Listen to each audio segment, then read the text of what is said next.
আসসালামু আলাইকুম, আশা করি সকলেই ভালো আছেন। মেডিকেল হেলথ এক্সপ্রেস থেকে আজকে আমরা জানব প্রতিদিন আমাদের সর্বনিম্ন বা সর্বোচ্চ কত লিটার পানি খাওয়া প্রয়োজন আমাদের শরীর সুস্থ রাখার জন্য।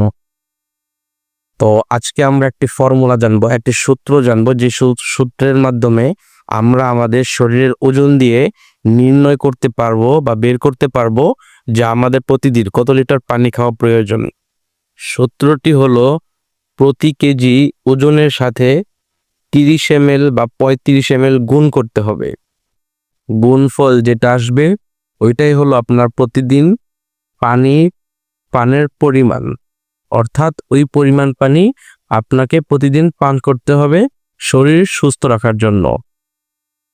যেমন আমি যদি উদাহরণ দিয়ে বুঝাই, যেমন ধরেন আপনার ওজন 60 কেজি, 60-এর সাথে আপনি যদি 30 ml অর্থাৎ 30 গুণ করেন, তাহলে গুণফলের রেজাল্ট আসতেছে 1800 ml, অর্থাৎ 1.8 লিটার। আবার যদি আপনি আপনার শরীরে যে ওজন 60 কেজি, 60 কেজির সাথে 35 ml, এই 35 গুণ করেন, তাহলে গুণফল আসতেছে 2100 ml বা 2.1 লিটার। অর্থাৎ আপনার সারাদিন সর্বনিম্ন 1.8 লিটার থেকে সর্বোচ্চ 2.1 লিটার পর্যন্ত পানি পান করা প্রয়োজন শরীর সুস্থ রাখার জন্য। এখন আপনার প্রশ্ন থাকতে পারে যে আপনি যদি এর থেকে বেশি পানি পান করেন তাহলে কোনো সমস্যা আছে কিনা।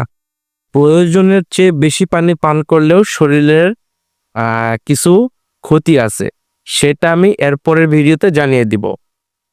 তবে আপনি যদি ব্যায়ামের ক্ষেত্রে যদি ব্যায়াম করেন বা জিম করেন, তাহলে অবশ্যই আপনাকে 500 থেকে 1000 ml পানি বেশি খেতে হবে।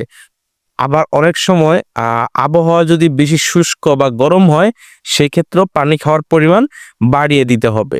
অথবা আপনি যদি কোনো মেয়ে মানুষ হন বা আপনি যদি গর্ভবতী হন বা আপনার যদি কোনো বাচ্চা থাকে, যে বাচ্চাকে আপনি আপনার ব্রেস্ট ফিডিং করেন, সেই ক্ষেত্রেও আপনার পানি 500 থেকে 700 ml পর্যন্ত বেশি খেতে হবে।